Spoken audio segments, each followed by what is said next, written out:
চাও? তোমরা কেউ কি কবুল আদরের সব পাইতে চাও? সাহাবীরা বলে হুজুর কে বা না চায়? রাসূল বললেন শোনো, পৃথিবীর মধ্যে তোমাদের যাদের পিতা মাতা জিন্দা আছে, খুব খেয়াল, আজকে আমার ভাইজান দুনিয়া থেকে চলে গেছেন, আমার কেবলা জানো হুজুর আদরের মুরিদ ছিলেন। আমার নবীর কথা শোনেন, নবীজি বলছে তোমাদের পিতা মাতার আলোচনা করতে যায় রাসূল কত সুন্দর আলোচনা করেছে শোনো। নবীজি বলছে তোমাদের পিতা মাতা পৃথিবীর মধ্যে যাদের জীবিত আছে শুনে নাও, তোমরা কে কি কবুল আদরের সব পাইতে চাও? রাসূল বললেন, সাহাবীরা বলে হুজুর কে বানাচ্ছে? নবী বললেন তোমার পিতা মাতার মুখের দিকে যখন মায়ার নজরে তাকাইবা, তোমার আব্বা মা যখন সন্তানের দিকে মায়ের নজরে তাকাইবে, সঙ্গে সঙ্গে তার আমলনামায় একটা কবুল হজরের সব লেখা হয়ে যাবে। ধরে বলেন না সুবহানাল্লাহ। বাবা মা শুধু তাকাইবে আপনার দিকে, মায়ের নজরে তাকাইবে। ও বন্ধুগণ, মায়া করে তাকাইবে, ভালোবেসে তাকাইবে, আপনার আমার আমলনামায় একটা করে কবুল হজরের সওয়াব হয়ে যাবে। সাহাবীরা বলে ইয়া রাসূলুল্লাহ, ইয়া হাবিবাল্লাহ, এই আমলটা যদি একাধিকবার হয়, একাধিকবার যদি আমার আব্বা মা তাকায়, আমিও যদি আব্বা মার দিকে তাকায়, রাসূল বললেন যতবার যতবার তোমার বাবা তোমার মা তোমার দিকে মায়ের নজরে তাকাবে, যখন তোমার দিকে ভালো নজরে তাকাবে, তোমার আমলনামায় ততবার একটা করে কবুল হজরের সব লেখা হয়ে যাবে। আজকে প্রেমিকার দিকে তাকাও, বন্ধুর দিকে তাকাও, বান্ধবীর দিকে তাকাও, তুমি মাকে এত ভালোবাসো, বাবাকে এত ভালোবাসো, যেন বাবা মা তোমার মুখের দিকে মায়ের নজরে তাকায়, এত বড় সবের অধিকারী হয়ে যাবা। জোরে জোরে চিল্লায় বলো ঠিক কিনা? ওরে আমি যদি যাই গো মারা, আমি যদি যাই গো মারা বিদেশের মাটিতে, লাশটায় আমার পৌঁছাই দিও মায়েরই কোলেতে। বলো লাশটায় আমার পৌঁছাই দিও, আরো জোরে বল, লাশটায় আমার পৌঁছাই দিও মায়েরই কোলেতে। ওরে আমি যদি যাই গো মারা, আমি যদি বিদেশের মাটিতে, লাশটায় আমার পৌঁছাই দিও মায়েরই কোলেতে। বলো লাশটায় আমার পৌঁছাই দিও বাবারি। ও গ্রামবাসী রে,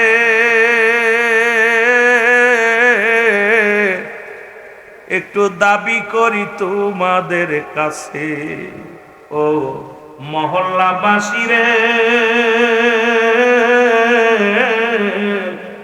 আমার শেষ দাবিটা তোমাদের কাছে। জন্মের পরে যে কোলেতে রাখছে আমার মা,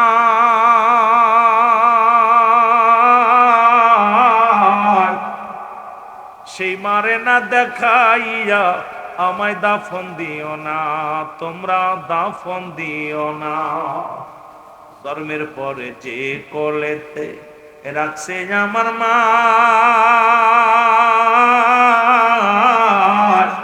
সেই মারে না দেখাইয়া আমায় দাফন দিও না, আমায় কাফন দিও নাই।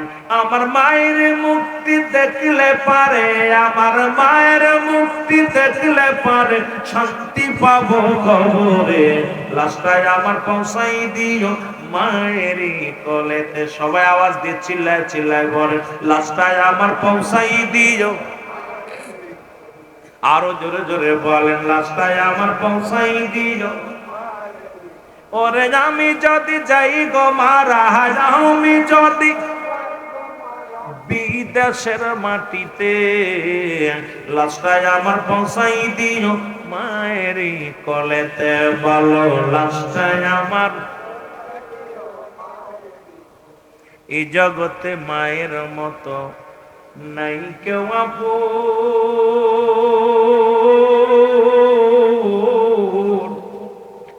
ও ভাই সেই মারে না দেখাইয়া তোরা করিস না দাফন, আমার করিস না দাফন। এই জগতে বাবার মতো নাই কেউ আপন,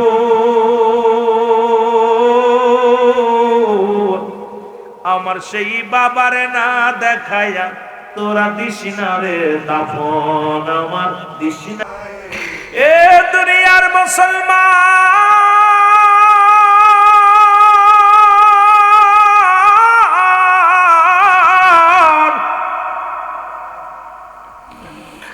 আমার রসুল ডাকে, সাহাবীদের চোখে পানি, সাহাবীরা কান্দে, সাহাবীদের চোখের পানিগুলো বেবে অজরে নয়নে চোখের পানিগুলো পড়ে। আমার রসুল বলে, সাহাবীরা রে তোমরা কেন কান্দো? বলে, হুজুর 3 দিন আগে বাবা মারা গেল, 1 সপ্তাহ আগে বাবা মারা গেল, 1 মাস আগে মা মারা গেল। এত বড় নিয়ামতের সংবাদ যদি আগে জানতাম নবী গো, ও মায়ের নবী, আজকে দুনিয়ার মধ্যে বাবাও নাই মাও নাই। আজকে যারা আমার বাবা মারে হারাইলা রে, এই সংসারে যাদের মা নাই তার মতো দুঃখী আর দুনিয়ার মধ্যে নাই। এই সংসারে যাদের বাবা নামের বৃক্ষ বট গাছটা যাদের নাই, তাদের মতো দুঃখী আর দুনিয়ার মধ্যে নাই। থাকতে বুঝি নাই কি নিয়ামত, এখন বুঝি রে, এখন বুঝি, এখন বুঝি আমরা কি ধন হারায়া ফেলেছি। রসুল বলে, সাহাবীরা তোমরা কেন কান্দো? বলে, ইয়া রাসূলুল্লাহ, ইয়া হাবিবাল্লাহ, এই আমলটা যদি কিছুদিন আগে জানতে পারতাম জীবনেও বাবারে কষ্ট দিতাম না, আমারে কষ্ট দিতাম না। হুজুর বারবার সালাম দিতাম, মাকে সন্তুষ্ট করতাম, বাবাকে সন্তুষ্ট করতাম। আজকে দুনিয়ার মধ্যে বাবা নাই মা নাই, এই জন্য বড় কান্দি আমরা। আমার রাসূল বলে, সাহাবীরা রে তোমাদের যাদের মা নাই বাবা নাই, তোমরা কবরের পাশে দাঁড়ায়া যাবা, বেশি বেশি করে জিয়ারত করো, জিয়ারত করিয়া রব্বে কারিমের দরবারে চোখের পানি ছেড়ে কানবার বলো, রব্বির গামহুমা কামা রব্বায়ানি সগীরা। আরো জোরে জোরে বলেন, রব্বির গামহুমা কামা রব্বায়ানি সগীরা। দোয়া শিখায় দেয় আমার আল্লাহ। আল্লাহ বলে, হাবিবরা যাদের মা নাই, যাদের বাবা নাই, তারা যেন এমনি দোয়া করে, আমার রব, আমার প্রতিপালক। কেমনে আল্লাহ ভালোবাসে, আব্বা মারে কত মায়া করে, ভালোবাসেন। আপনার পিতা মাতার প্রতি আমার আল্লাহ নিজেই দোয়া শিখিয়ে দেয়। আদম আলাইহিস সালামের দোয়া শিখাইলেন, আদম দোয়া করেন, রব্বানা যালামনা আনফুসানা ওয়া ইল্লাম তাগফির লানা ওয়া তারহামনা লানাকুনান্না মিনাল খাসিরিন। আদম কান্দে, আল্লাহ আমি জালিমদের অন্তর্ভুক্ত হয়ে গেছি, আমারে তুমি ক্ষমা করে দাও। ইউনূস আলাইহিস সালাম আল্লাহ দোয়া শিখিয়ে দেয়, লা ইলাহা ইল্লা আনতা সুবহানাকা ইন্নী কুনতু মিনাজ জালিমিন। আল্লাহ জালিমদের অন্তর্ভুক্ত হয়ে গেছে, আমারে তুমি ক্ষমা করে দাও। আর আমার নবীর আল্লাহ দোয়া শিখিয়ে দেয়, যাদের আব্বা নাই মা নাই তারা যেন দোয়া করে, রব্বির রহমহুমা, আমার সাথে পড়েন, রব্বির রহমহুমা কামা রব্বায়ানি সগীরা। আর একটু জোরে জোরে বলেন, রব্বির রহমহুমা কামা রব্বায়ানি সগীরা। জোরে জোরে চিল্লায় বলা যাবে না মারহাবা। আল্লাহ ডাকতে বলে, হাবিব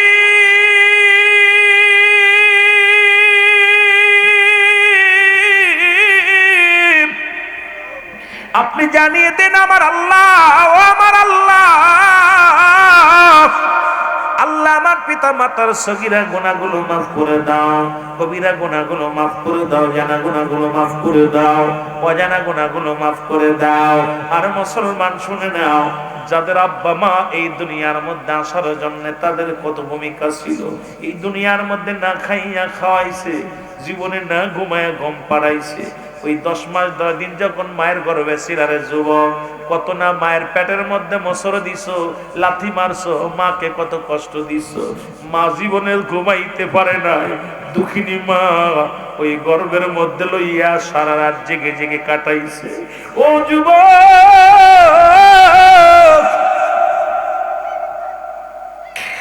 ও যুবক, তুমি যখন বিবাহ করেছো তোমার বিবি গর্ভবতী, একবার তার দিকে তাকাইবা, দেখবা সারা রাত বিবি ঘুমাইতে পারে না, বিবি সারা রাত জেগে জেগে কাটায়। ওরে মুসলমান, ডান দিকে ঘুরে ঘুমাইতে পারে না, বাম দিকে ঘুরে ঘুমাইতে পারে না, শীতে ঘুমাইতে পারে না, নবরে ঘুমাইতে পারে না। ওই না বিছনার মধ্যে বইয়া বইয়া চোখের পানি ছেড়ে কান্দে। সন্তান যখন পেটের মধ্যে কত না লাথি ঘুষি মারে, মা জননী কত কষ্ট পায়। এরপরে 10 মাস 10 দিন পরে এই দুনিয়ার যখন এই দুনিয়ার মধ্যে আসলেন, একটা নজর আপনাকে দেখে দুনিয়ার সব দুঃখ ভুলে যায়। সেই পিতা মাতা আজকে যাদের দুনিয়ার মধ্যে নাই, আজকে দুনিয়ার মধ্যে নাই, আমার রাসূল বলেছেন মুসলমান শুনে নাও, এই পিতা মাতার মোট 14টা হক। এই 14টা হকের মধ্যে 7টা হক হলো ইন্তেকালের পরে, যখন তোমার আব্বা মা মারা যাবে, মরে যাওয়ার পর 7টা হক। আর দুনিয়ার মধ্যে জীবিত থাকতে 7টা হক। আজকে যাদের আব্বা মা দুনিয়ার মধ্য থেকে বিদায় হয়ে গেছে, এই 7টা হক যদি আদায় না করো, কিয়ামতের ময়দানে কি জবাব দিবা? আমার যুবকরা যারা মা হারাইছো, বাবা হারাইছো, এই হকগুলো যদি আদায় না করতে পারো, আল্লাহর আদালতে জবাব দিতে হবে। জোরে জোরে চিল্লা বলা যাবে না আল্লাহু আকবার। এর মা বাবার কথা মতো যে জন চলে না, বলো মা বাবার কথা মতো আল্লাহ নবীর দয়া তারা পাবি না বাইরে আল্লাহ। আহারে, লোকটা মারা গেছে, তবে গজলটা মনে পড়ে। এই গজলটা গায়া তোফাজ্জল হোসেন যুক্তিবাদী সাহেব তাম পৃথিবীর যুবকদের ভিতরে ঢুকে গেছে। যুবকরা মা বাবার প্রতি অনুগত। এখনকার বক্তাদের ওয়াজ শুই না, মানুষ হিদায়াত খুব কম হয়। যদি কয় তোফাজ্জল, অনেকে কয় অশিক্ষিত মূর্খ। এরা তোফাজ্জল ভাইয়ের ওয়াজ শুই না, বাংলাদেশে যত গাঁজাখোর মদখোর বালা হইছে, মা বাবার অবদ্ধ সন্তান বাধ্য হইছে। তোমার ওয়াজ শুই না হয় সন্তারাস, তোমার ওয়াজ শুনে হয় উগ্রবাদী হয়ে যায়, তোমার ওয়াজ শুই না আর হিংসুমানা হয়ে যায়। কিন্তু এই মানুষটাকে নিয়ে অটল ফেলে মানুষ। মা বাবার কথা মতো যে জন চলে না, বলো মা বাবার কথা মতো আল্লাহ নবীর দয়া তারা পাবে না বাইরে আল্লাহ নবীর দয়া। মা বাবা তোর অতি আপন, তাদেরকে করো যতন। মা বাবা তোর অতি আপন, তাদেরকে করো যতন। ওরে মার কলি যায় দুঃখ পাইলে আল্লাহ সহে না, বাবার মনে কষ্ট দিলে আল্লাহ সহে না। আল্লাহ নবীর দয়া তারা পাবি না বাইরে আল্লাহ নবীর দয়া। সুন্দরী বিবি পায়া তাদের হইল না, রূপসী বধূ পায়া তাদের হইল না। আল্লাহ নবীর দয়া তারা পাবি না বাইরে আল্লাহ একটু জোরে বলেন না, আল্লাহ নবীর দয়া তারা পাবি না, বলো আল্লাহ। মা বাবার কথা মতো যে জন চলে না, বলো মা বাবার কথা মতো আল্লাহ নবীর দয়া তারা পাবে না বাইরে আল্লাহ। এ দুনিয়ার মুসলমান,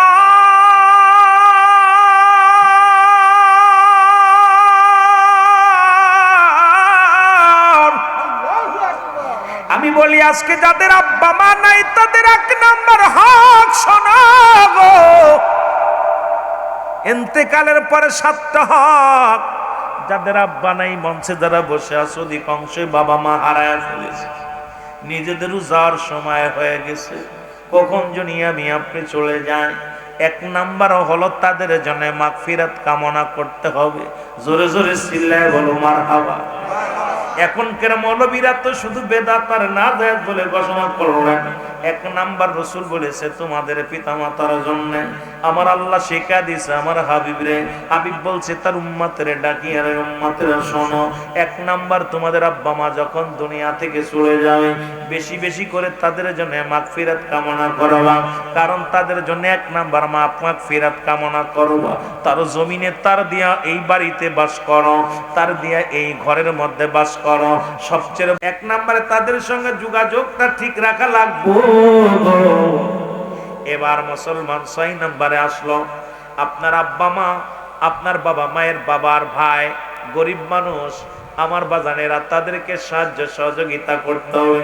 খালু গরিব মানুষ, তাদের সাহায্য সহযোগিতা করতে হবে। মামারা গরিব মানুষ, তাদের সাহায্য সহযোগিতা করতে হবে।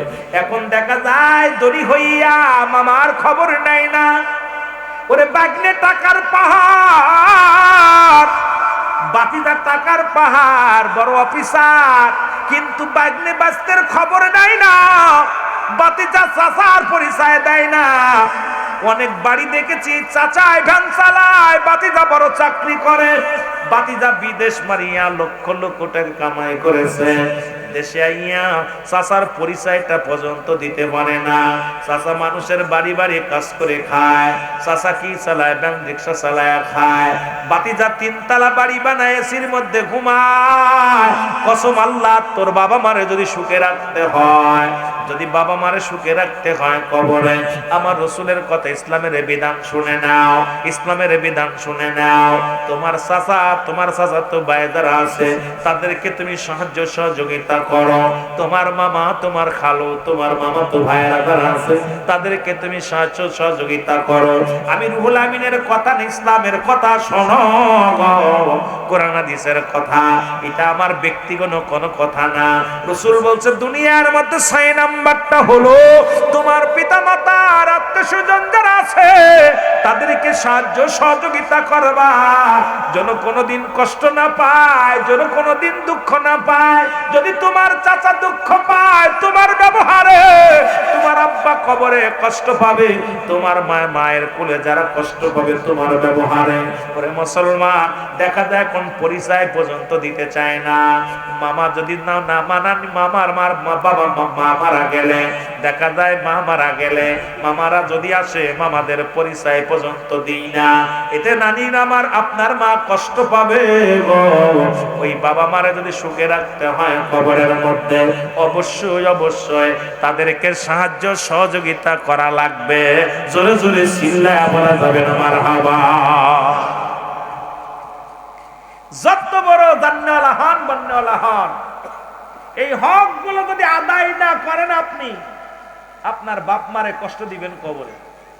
কারণ আপনার বাবা মরে যাওয়ার পর বাবার যারা বন্ধু বান্ধব ছিল, আপনার বাবা কার সাথে চলতো, তার দাদার সাথে চলতো বা সাহেবের সাথে চলতো, তাদের সাথে গুড সম্পর্ক রাখতে হবে। যে আমার আব্বার বন্ধু, আমার আব্বার বন্ধু, তাকে মাথায় রাখতে হবে।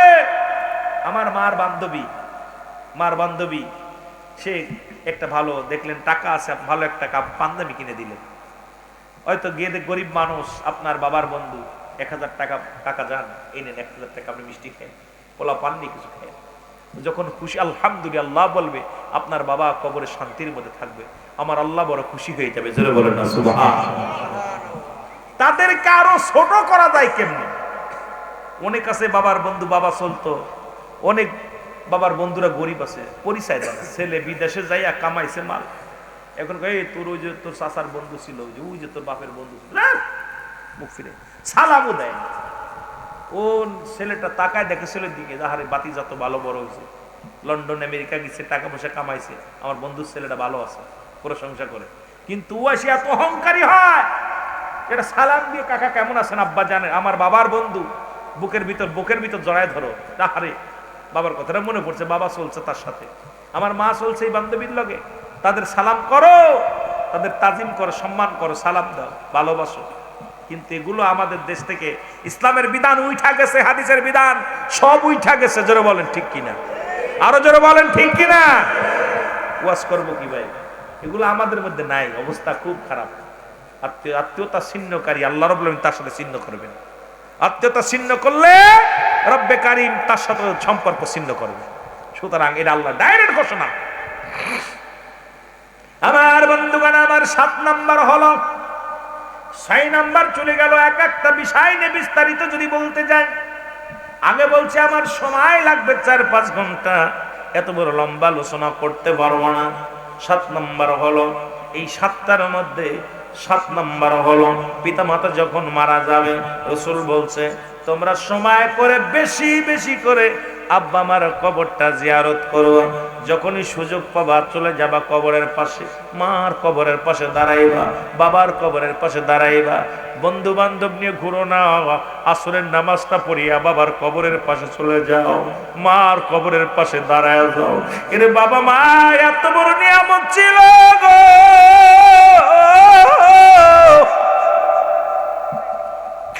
আজকে বছরেও একটা দিন সুযোগ পাও না, মাসে একদিন সময় পাও না রে। আজকে বন্ধু বান্ধব বান্ধবীকে নিয়ে ঘুরতে পারো, বিবিকে নিয়ে ঘুরতে পারো, অথচ আমার নবী বলছে তোমরা বেশি বেশি করে কবর জিয়ারত করবা, আব্বা মার কবরটা জিয়ারত করবা। ও মুসলমান, আমি আপনাদের কাছে জানতে চাই আজকে ফজরের নামাজটা পড়ে কে কে আব্বা মার কবরের পাশে গেছিলেন? একটু হাত দুটো দেখায় দে। আহা, এত মানুষের ভিতরে এই কয়জন ফজরের নামাজ পড়ে, আসরের নামাজ পড়ে কে কে গেছেন? 5 ওয়াক্ত নামাজ পড়ে বারবার যাবেন। সুযোগ পেলে রাসূল বলছে তোমরা বেশি বেশি করে সময় পেলেই মা বাবার কবরের পাশে চলে যাবা। সন্তান যখন মার কবরে পড়ে আসসালামু আলাইকুম আম্মা জান, আসসালামু আলাইকুম, আমার নবীজি জান্নাতুল বাকির মধ্যে বারবার ছুটে যেতেন। আমার রাসূল আম্মা জান আয়েশা একদিন বলে আমি হুজুরকে ঘরের মধ্যে দেখতেছি না, আমি পাগল হয়ে গেছি, হুজুরে খুঁজতে খুঁজতে যায় দেখি রাসূল তার আব্বা জানের ওই বাবলাতলা বয়া বয়া নবীজি কাঁদতেছে। আমি রাসূল পিছনে যায় দেখি রাসূলের দাড়ি মুবারক ভিজে ভিজা টপ টপ করে পানি পড়তেছে। রাসূলুল্লাহ, আমার রাসূলুল্লাহ চোখের পানি ছেড়ে কাঁদতেছে না হাওমা করে। আমার রাসূল যখনই সময় পেতেন আব্বা মার কবরের পাশে ছুটে যেতেন। আমার রাসূল যখনই সময় পেতেন ওই 10,000 সাহাবী শুয়ে আছে জান্নাতুল বাকির মধ্যে যারা হজ করতে গেছেন, রাসূল সময় পেলেই ছুটে যেতেন আগে জান্নাতুল বাকির মধ্যে, কারণ ওখানে আমার রাসূলের বিবি শুয়ে আছেন, আম্মা জান খাদিজাতুল কুবরা, ওখানে শুয়ে আছে আমার রাসূলের মা বাবা, দৌড়ায় দৌড়ায় ছুটে যেতেন। আমার বাবারা কাকে হত্যা করলেন? হযরত হুসাইন রাদিয়াল্লাহু তাআলাকে হত্যা করলেন, প্রথম বছরে হত্যা করলেন। অর্গত মুসলমান গভীর মনোযোগ, শুধু হুসাইনকে হত্যা করেন নাই, হুসাইনের কলিজার টুকরা রে হযরত আলী আসগর ছোট্ট মানুষ দুধের শিশুকে পর্যন্ত হত্যা করেছিল ওই মুসলমান ইজিদ বাহিনী। অথচ মুসলমান আমার নবীজি দীর্ঘ 27টা যুদ্ধ করেছেন, 27টা যুদ্ধে গাজওয়া বড় বড় যুদ্ধ ঘোষণা করেছেন, নিজেই অংশগ্রহণ করেছেন, নিজেই সেনাপতির দায়িত্ব পালন করেছে। খোদার কসম এই 27টা যুদ্ধের মধ্যে কোনদিন আমার রাসূল কোন নাবালক কোন বালককে হত্যা করে নাই। জোরে জোরে চিল্লায়া বলা যাবে না আল্লাহু আকবার। 27টা যুদ্ধে রাসূল নিজে নেতৃত্ব দিয়েছেন, আরো অসংখ্য কিন্তু বড় বড় 27টা গাজওয়া বড় বড় যুদ্ধ রাসূল নিজে নেতৃত্ব দিয়েছে। খোদার কসম আমার রাসূল একটা বালককে কোন সুদের শিশুকে হত্যা করেন। আর এই ভণ্ড প্রতারক দুধের শিশু আলী আসগরকে দুনিয়া থেকে বিদায় করে দিয়েছিল। হুসাইন রাদিয়াল্লাহু তাআলাকে হত্যা করলেন। প্রথম বছর 3 বছর ক্ষমতা চরিত্র শোনেন। প্রথম বছরে যখন এই মসনদে বসলেন, ক্ষমতায় বসলেন, প্রথম বছরেই রাসূলের কলিজার টুকরো হাসান হুসাইন যিনি জান্নাতের সরদার, মা ফাতেমার কলিজার টুকরা রে যুবকদের জান্নাতের সরদার হযরত হুসাইন রাদিয়াল্লাহু তাআলাকে চিরবিদায় করে দিয়েছিল। সেদিন নানু নানু বলিয়া মুহাম্মাদান বলে কেঁদেছিল। জোরে জোরে চিল্লায়া বলা যাবে না আল্লাহু আকবার। রই বুঝি রে আর বালার মাতুম জারি শোনা যায়। বলই বুঝি রে কারবালার মাতুম জারি কোলে লইয়া দুধের শিশু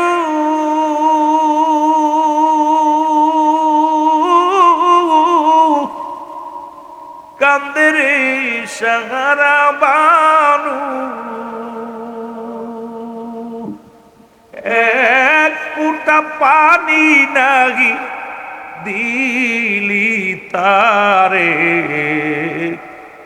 ওরে এক ফোঁটা পানি নাই দিলি না তারে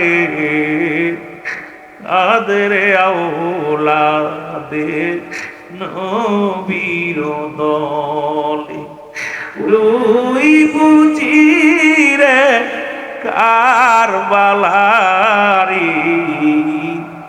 মাতুম জারি শোনা যায়। এ দুনিয়ার মুসলমান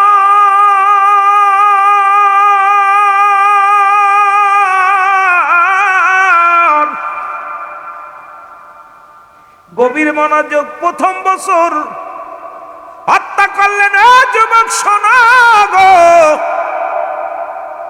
এই 3 বছর আলোচনা যদি করি রাত শেষ হয়ে যাবে, আলোচনা লম্বা নয়। দ্বিতীয় বছর একজন নয়, দুজন নয়, 10,000 মুসলমানদের হত্যা করলেন। মদিনা শরীফ আক্রমণ করলেন। খুব খেয়াল করবেন, লিখে নেন মুসলমান, ভালো করে লিখে নেন, জানার দরকার। হুসাইনি মুসলমান, শানে কারবালার ইতিহাসটা সুন্দরভাবে জানার দরকার, বোঝার দরকার। দ্বিতীয় বছরে মদিনায় আক্রমণ করলেন। রসুলের আওলাদ আমার নবীজির যুবক, আমার নবীজির বংশের লোকেদের উপরে এত আঘাত করা হলো, নির্যাতন করা হলো, মহিলাদের উপরে নির্যাতন নিপীড়িত চালানো হলো। দ্বিতীয় বছরে মদিনা থেকে একজন নয়, দুজন নয়, 10,000 মুসলমানদেরকে হত্যা করা হলো। এই 10,000 মুসলমানের ভিতরে রসুলের 700 সাহাবী ছিল। আজকে যে সমস্ত মৌলবীর গোষ্ঠীরা বলে সাহাবীদের সমালোচনা করলে ইমান থাকবে না, আমি বলি মৌলবীরা শোন, ওরে আমার নবীর সাহাবীদের হত্যা করলে যদি তারা সাহাবীদের হত্যাকারীকে যারা রহমাতুল্লাহ বলে, আজকে যারা সাহাবীদের সমালোচনা করলে বলো তার ঈমান থাকবে না। আমার নবীর 700 সাহাবীদেরকে যারা হত্যা করেছিল ইয়াজিদ বাহিনী, তাদেরকে কেমনে তোমরা তাদের আলোচনা করো, তাদেরকে কেমনে রহমাতুল্লাহ বলো? বড় কষ্ট হয়, অন্তর কাঁদে, বড় জানতে ইচ্ছা করে। জোরে জোরে চিল্লায় বলো ঠিক কিনা?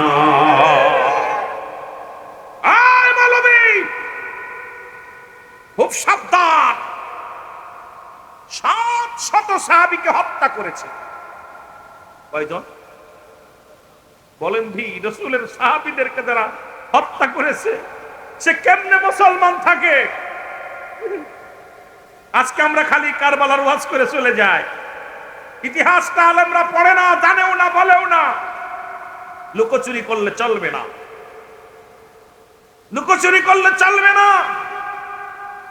শুধু তাই নয়, সবচেয়ে বেশি কষ্ট, দ্বিতীয় বছরে 1000 মেয়ে গর্ভবতী হলো। এদের স্বামী ছিল না। এই ইয়াজিদ বাহিনী লোকেরা, ইয়াজিদের বছররা তাদের উপরে ছোঁয়ার হয়েছিল।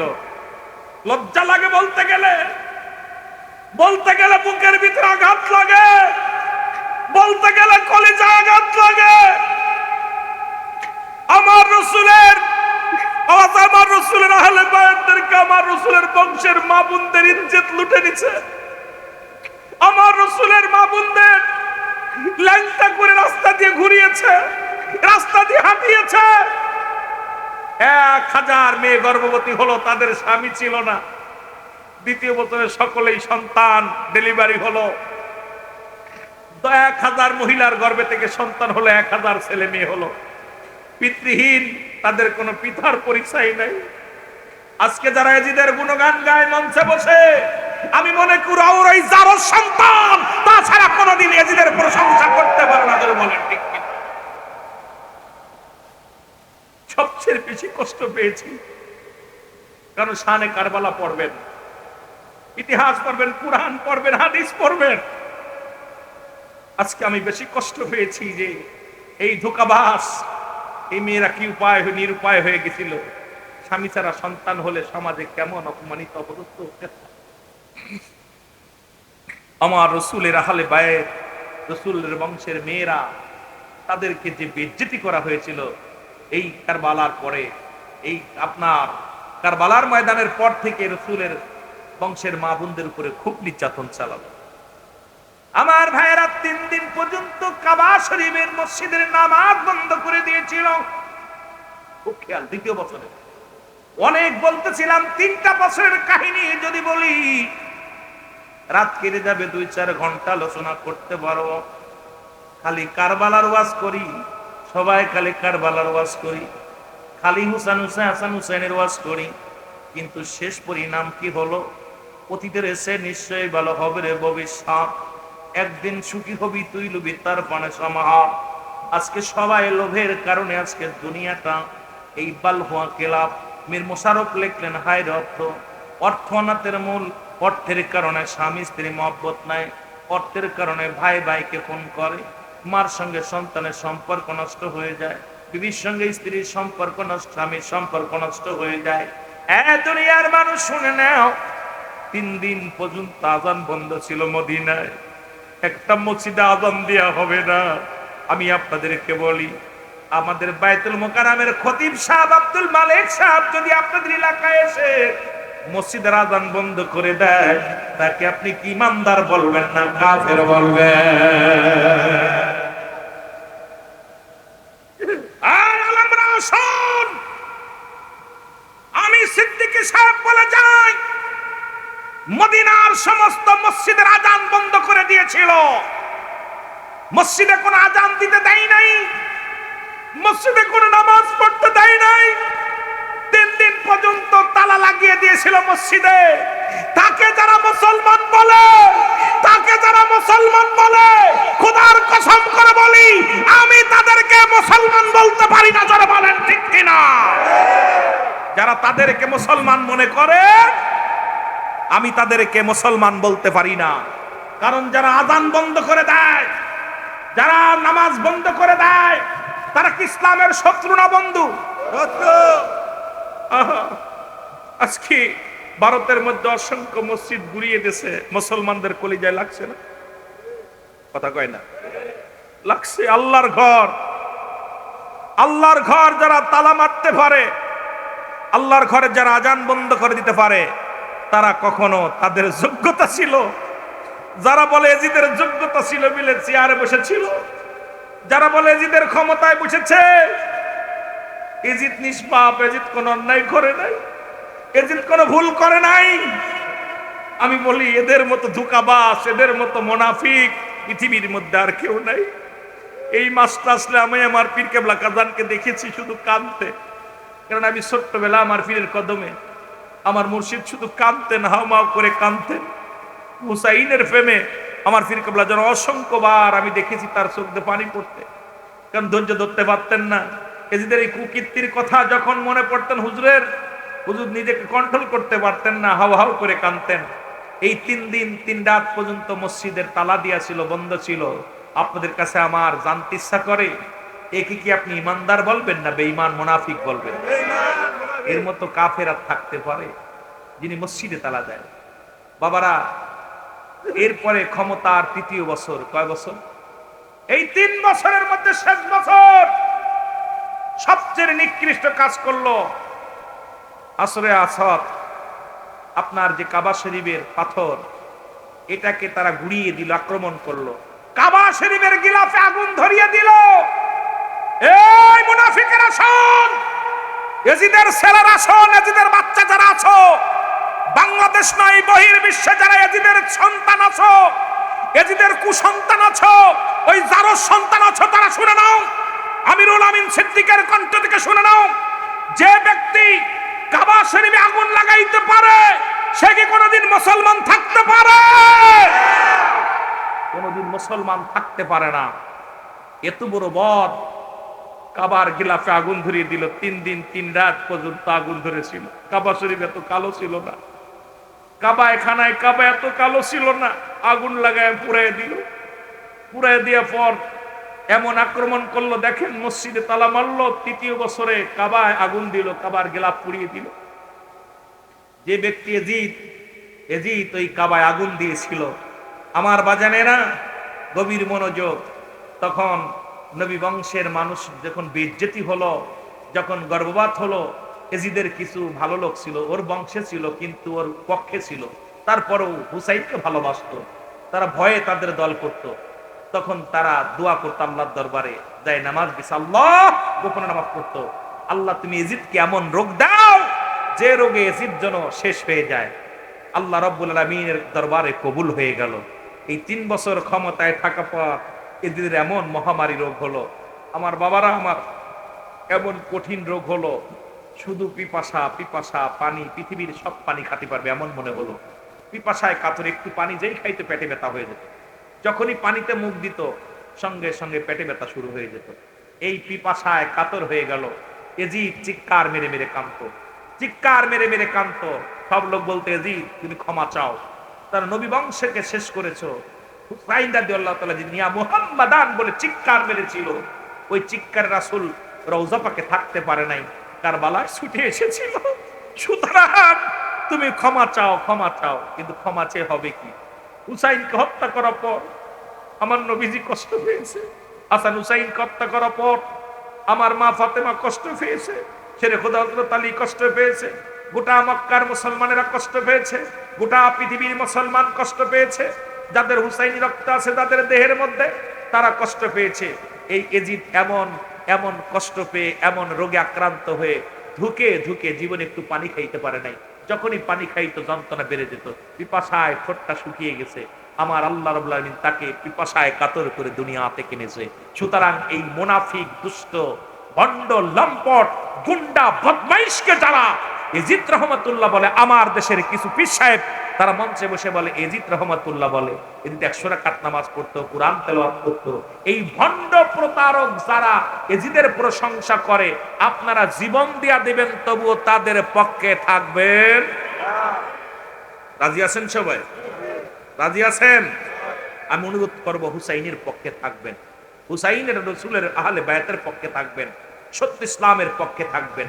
যারা বাতিল ধারণ করেছে বুকে, যারা হুসাইনকে হত্যা করেছে, তাদের সঙ্গে, তাদের বন্ধু, তাদের ভালোবাসা আমরা অর্জন করতে চাই না। জোরে বলেন না, ঠিক কিনা?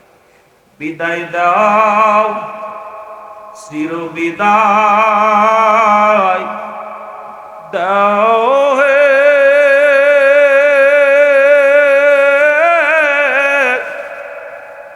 ও ভাই হোসেন রে, ডাকিতেছে নানাজি আমার, বলো ডাকিতেছে নানাজি আমার, বলো চির বিদায় দাও হে ও ভাই হোসেন রে, ডাকিতেছে নানাজি আমার, বলো ডাকিতেছে ও ভাই হোসেন রে,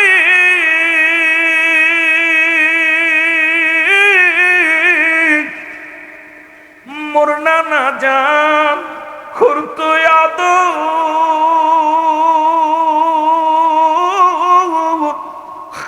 দুটি ভাইকে ডেকে রে, আজি আমি নিলাম ধরাতে বিদায় ও ভাই হোসেন রে, ডাকিতেছে নবীজি আমার, ডাকিতেছে নানাজি আমার। ও ভাই হোসেন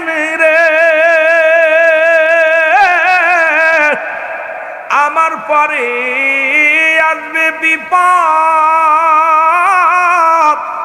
ডাকিও না দুনিয়ার কাহার, ডাকবে সেদিন নানাজি না নাজি, বলে ও ভাই হোসেন রে, ডাকিতেছে নবীজি আমার, ডাকিতেছে নানাজি আমার। আল্লাহুম্মা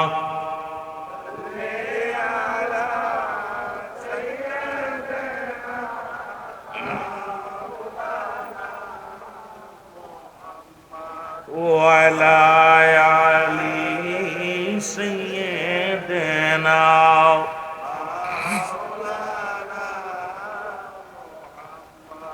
বন্ধুগণ আমার, হুসাইন রাতান রাদিয়াল্লাহু তাআলা বলে গেছেন, হুসাইন আমার পরে যখন বিপদ আসবে পৃথিবীর কাউরে স্মরণ করবি না, স্মরণ করবি রাহমাতুল আলামিনকে। আর আমরা মুসলমান হুসাইনি সৈনিক যারা, যখনই বিপদ আসবে, যখনই আমাদের কোন বিপদের সম্মুখীন হয়ে যাব, দয়াল নবী রাসূল পাক সাল্লাল্লাহু আলাইহি সাল্লামকে স্মরণ করব। আল্লাহ জন প্রিয় নবীজি রসিলায় কোনি আল্লাহর রসিলায় আমাদের উপরে রহমত দান করে। জোরে জোরে চিল্লায় বলেন না মারহাবা, আর একটু জোরে জোরে চিল্লায় বলেন না আল্লাহু আকবার। মহব্বতের সঙ্গে জিকির করেন লা ইলাহা,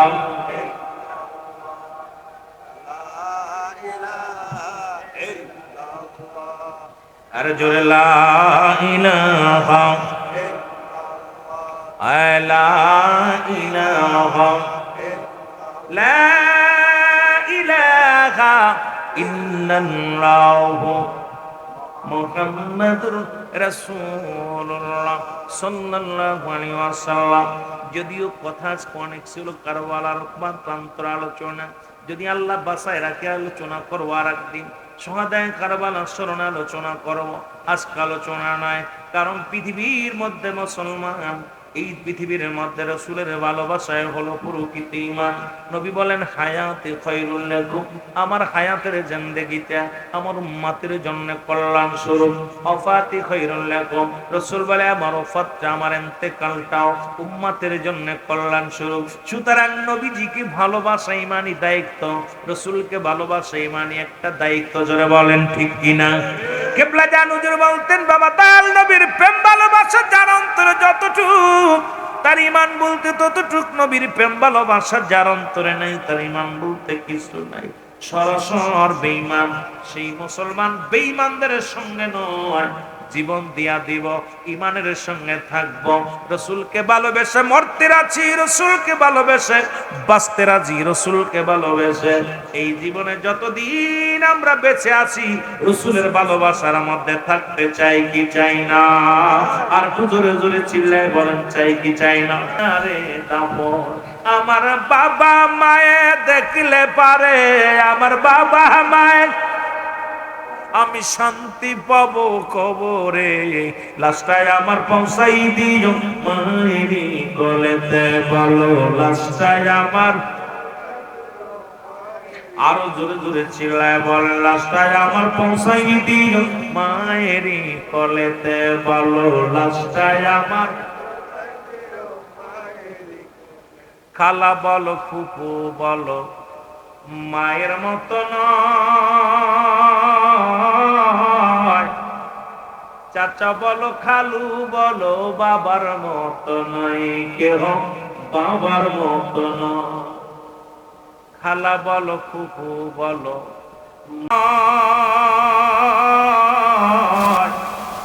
চাচা বলো খালু বলো তোমার বাবার মতো নয়, কেউ বাবার মতো নয়। ওরে যতদিন থাকবে ধরায়, তারা যতদিন থাকবে ধরায়, কাঁদবে আল্লাহর দরবারে, হস্ত তুলে করবে দোয়া আল্লাহর দরবারে। হায় হায় হস্ত তুলে করবে দোয়া আল্লাহর দরবারে। ওরে আমি যদি যাই গো মারা, আমি যদি বিদেশের মাটিতে বলো আমি যদি বিদেশের মাটিতে লাশটায় আমার পৌঁছাই দিও মায়েরই কোলেতে বলো লাশটায় আমার। তদ্রূপ রাসূল নিজে বলছে তোমরা যখনই সময় পাবে বেশি বেশি করে ছুটে ছুটে কোথায় যাবে? তোমার আব্বা মার কবরের পাশে যাবে। জোরে বলেন মারহাবা। আর একটু জোরে বলেন মারহাবা। একটু মহব্বতের সঙ্গে দুরূদ শরীফ পড়ুন। আল্লাহুম্মা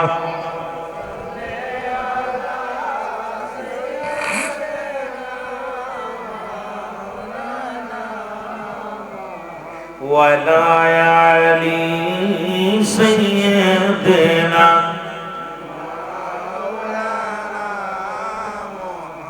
আমার বাবারা আলোচনা অনেক ছিল, 12টা বাজতেছিল, আপনারা চলে যাবেন। অনেক ইশারারা আপনার ফজরের নামাজ কাজা যাবে, কারণ আপনাদেরকে কাজা দিয়ে নামাজ কাজা দিয়ে আপনারা নাম ওয়াজ শুনতেছি, ওয়াজ শুনে শুনে তো লাভ নাই বাবা। এটার উপরে বিস্তারিত আলোচনা করতে গেলে সময় অনেক সময়, লম্বা আলোচনা। পৃথিবীর মধ্যে পিতামাতা জীবিত থাকতে 7টা হক। কয়টা হক? আমি সংক্ষেপে বলে যাই, যেহেতু মৃত্যু ব্যক্তির 7টা হক আর জীবিত ব্যক্তির 7টা হক। নাম্বার 1 হলো পিতামাতার মনে প্রাণে তাদেরকে ভালোবাসতে হবে। মনে প্রাণে তাদের, জোরে বলেন কি করতে হবে?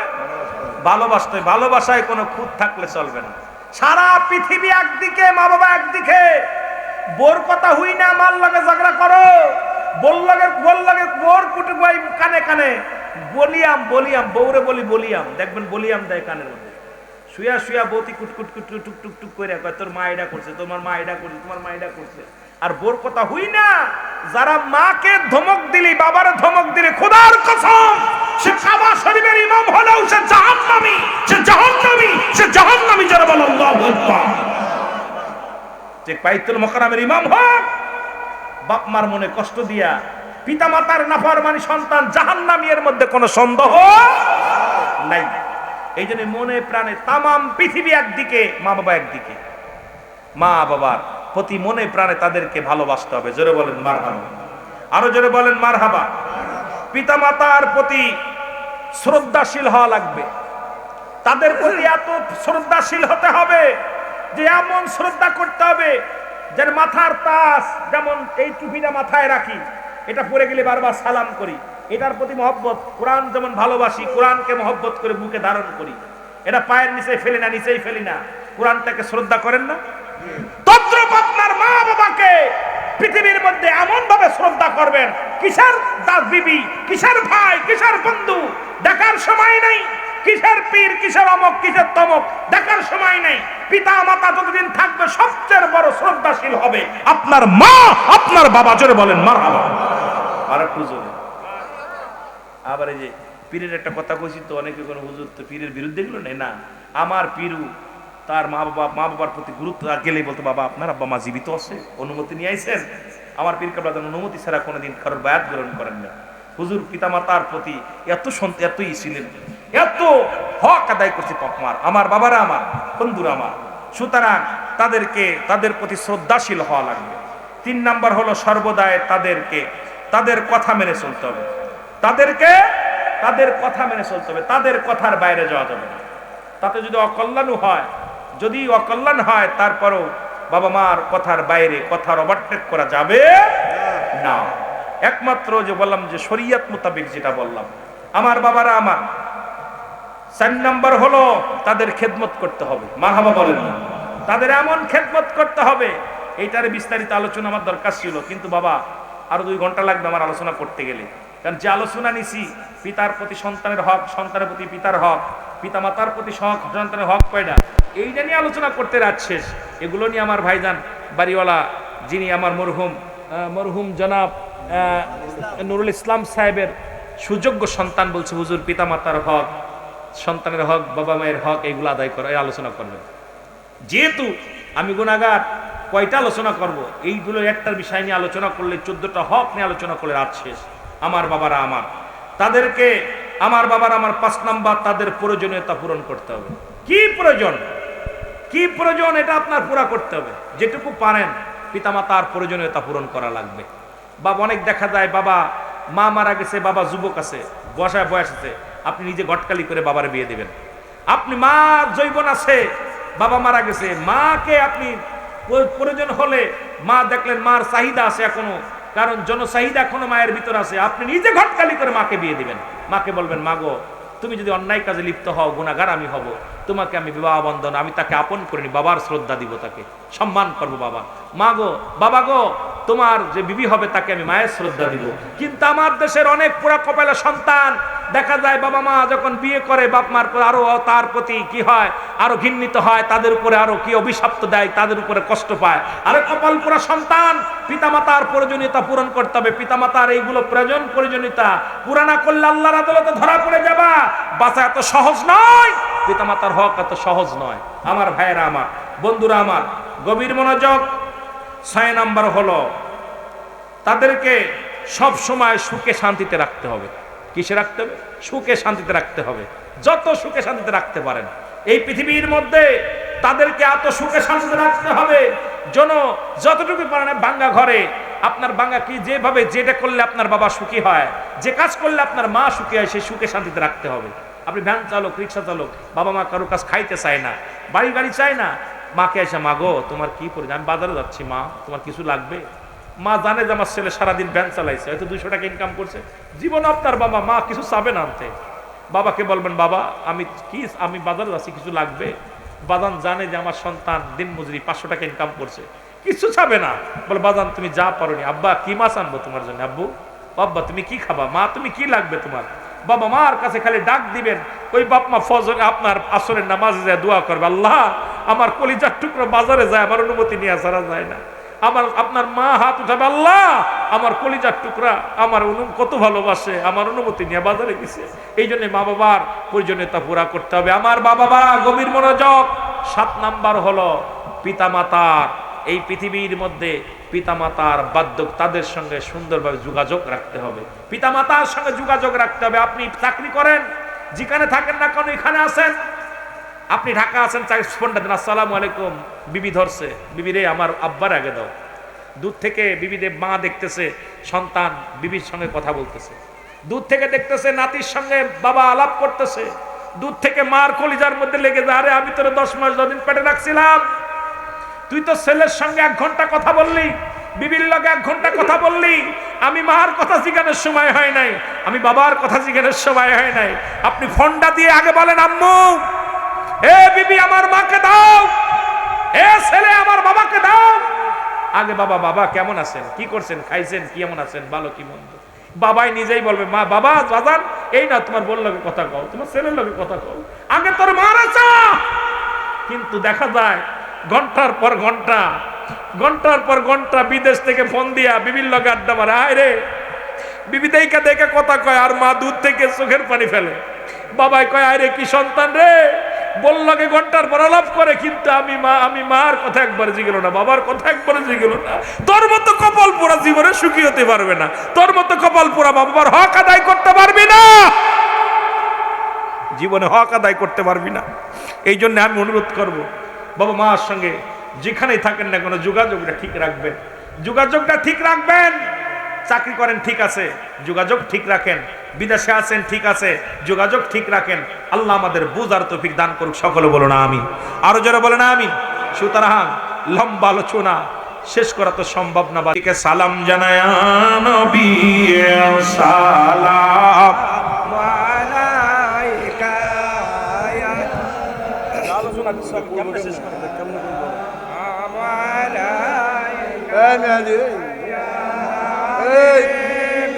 السلام عليك سلام يا رسول الله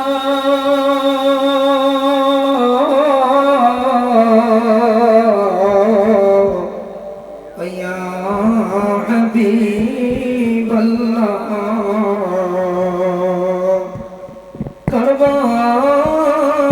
কারবালার করুণ কাহিনী আশিক জাকেরান আজ বলেনি, কান্দে নবীর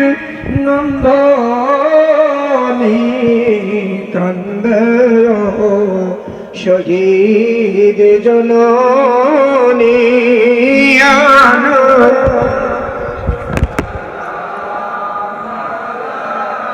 يا رسول سلام يا حبيب سلام عليك سلام بلغنا بكماله حسنت جميع خصاله صلوا عليه কথা একটা কইতেছি শোনেন। এটা আজকে অনেক জাকের বেড়া পূরণ আছেন। আমার কি প্রধান হচ্ছে যে মাহফিলে আগে বা পরে বৃষ্টি বর্ষণ হয়, এই দোয়ার অনুষ্ঠানটা আল্লাহর দরবারে অতি খাস করে কবুল হয়ে যায়। সুবহানাল্লাহ বলেন। যদি দুই চারটা ফোঁটা পড়ে এটা আমাদের জন্য রহমত। বাড়ির নিয়ত ভালো, ছেলে নিয়ত ভালো। আর এখানে জাকের বাইরে চোখের পানি বিফলে যেতে পারে না। এখানে মুরাকাবা মুশাহবা হয়েছে, জিকির হয়েছে, নবীর উপরে দুরূদ হয়েছে। এখানে চারিদিকে রহমত বন্টন আছে। জোরে বলেন ঠিক কিনা? আরো জোরে বলেন ঠিক কিনা? সুতরাং বৃষ্টির ভয় করতেছেন, এমন হতে পারে আজকে রাত আপনার জীবনের শেষ। এখন যদি বৃষ্টি হয় আপনারা কিন্তু করে রাখবে না, কবর হওয়াবে।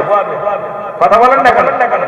এখনই মারা গেলে আগামীকাল 10টার আগে আপনার এই বৃষ্টির ভিতরে কত লাশ পানি সেইসা কবর থেকে, এরপরে ভিতরে বাঁশ দিয়া, ভিতরে কলা গাছ দিয়ে শুয়ে রাখছে, কেউ রাখে না উপরে।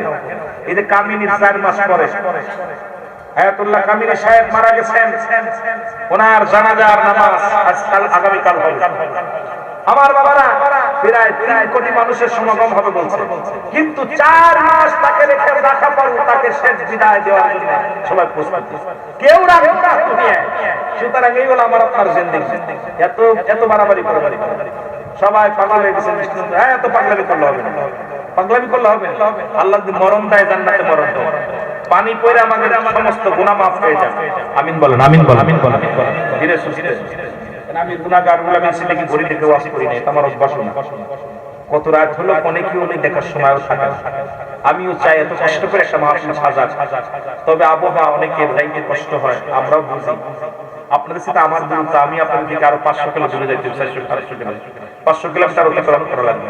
সুতরাং আপনাদের সাথে আমারও তারা কম না, তবুও আপনাদের ভালোবাসা, আমাদের প্রেম, এই যে আমি আসতে পেরে আপনাদেরকে ভালোবাসা দিতে পারছি কি জানি না, আলোচনা করে মন মজাইতে পারছি কি জানি না। সবচেয়ে বড় পাওয়া আপনাদের অনেকের চোখে পানি দেখছি। আল্লাহ যেন আমাদের জীবনের গুনাহ মাফ করে দেয়। আরো জোরে বলেন। আমার একটা মাহফিল ছিল গত মাসে একটা মাহফিল ছিল আপনাদের এলাকায়। ঝড় বৃষ্টির কারণে আসতে পারিনি। আমার নামে একটা মিথ্যা তোহমত দিয়েছেন, আমি দ্বিতীয় মাহফিল করতেছি। খোদার কসম, আমি দ্বিতীয় মাহফিল করি নাই। আমার ওদিন মাহফিল ছিল খাগড়াছড়ি। আসার পথে প্রচুর যানজট, রাস্তায় দুর্ঘটনা, রাস্তায় 2টি অ্যাক্সিডেন্ট হয়েছে, যার কারণে রাস্তাঘাট ব্লক, আসার মতো পথ নাই। 3-4 ঘন্টা ধরে রাস্তা ব্লক, আসার মতো পরিবেশ নাই। কত অতিক্রম করে রাস্তাঘাট অতিক্রম করে আসছি।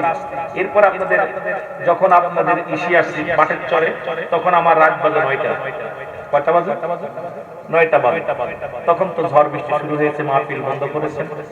আমি খুবই দুঃখ পেয়েছি। মিথ্যা তোহমত ছড়াবেন না, কারণ মিথ্যা তোহমত ছড়াবেন না। মাহফিল এমনি আল্লাহ বৃষ্টির কারণে হয় নাই, কিন্তু আমাকে একটা তোহমত দিয়েছেন আমি আরেকটা মাহফিল করে আসতেছি। না ভাই, আরেকটা মাহফিল করি নাই। আর আপনাদের এই দুইটা মুরব্বী অনেক ভালোবাসে আমাকে, আমার শাহাবুদ্দিন ভাই, আমার আমির ভাই, আরো যারা আছে সবার নাম তো জানি, অনেকে জানি না। সবাই মহব্বতের ভালোবাসা, এই ভালোবাসা যেন ধরে রাখতে পারি। আপনাদেরকে সকলের কাছে দোয়া চাই। আজকে প্রাণ খুলে দোয়া করবেন সবাই সবার জন্য। মাহফিলে অংশগ্রহণ করবেন, মাহফিলের শেষ প্রান্তে সালাম বিনিময় করবেন। আজকের মাহফিলের সম্মানিত সভাপতি, পত্র মেঘনা থানার গৌরব, মেঘনা থানার সুযোগ্য সন্তান, সম্মানিত কর্মী প্রধান জনাব মোহাম্মদ